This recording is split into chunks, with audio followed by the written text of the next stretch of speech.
Hello guys! Welcome to my channel.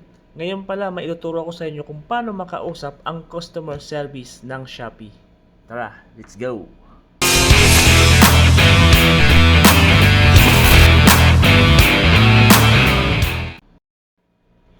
Ngayon pala guys, papakita ko sa inyo kung paano makausap ang customer service ng Shopee, lalo na sa may mga problema sa account na tulad ko. Ayan guys, ang problema ko pala guys, 1 week na ako naghihintay. Wala pa rin silang update tungkol dun sa verification ng account ko. So, try natin kausapin, tara. Ayan guys, click lang natin yung settings. Tapos, help center. Ayan, hanapin natin yung chat. Tapos, ayan, makikita nyo guys yung activate my Shopee Pay. Ayan, click lang yan guys. Tapos, click lang yung live agent. Ayan.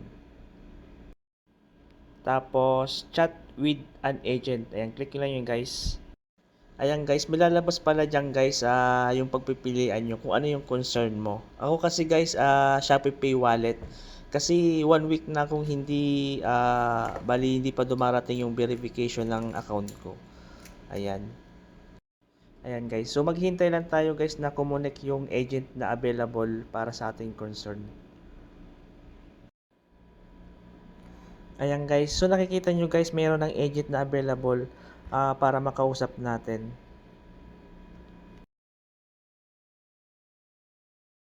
Dito pala guys, ginawa ko, nagtagalog na lang ako guys, para hindi na ako mahirapan guys.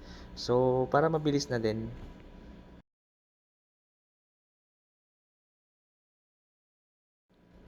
Ayan guys, so sabihin nyo lahat ng concern nyo guys, para ma-solve yung problema nyo. Ako kasi guys, ang problema ko lang talaga, napakatagal talaga ng verification ng account ko. Almost 1 week na din. So, sayang din naman kung hindi ko makuha yung pera dun sa Shopee Pay ko.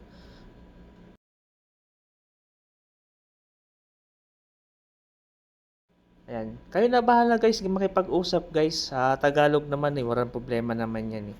So ako ginawa ko, Tagalog na lang ginawa ko para mabilis, di ba? Ayan, mabilis lang naman guys.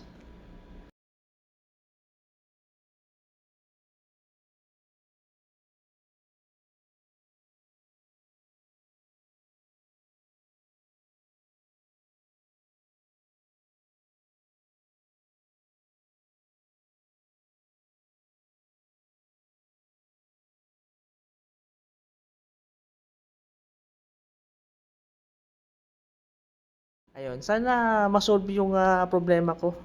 Ayan, para makuha ko na rin yung pera sa Shopee Pay ko. Ayan. Ayan guys, sana mayroon kayong natutunan kung paano makausap ang customer service ng Shopee.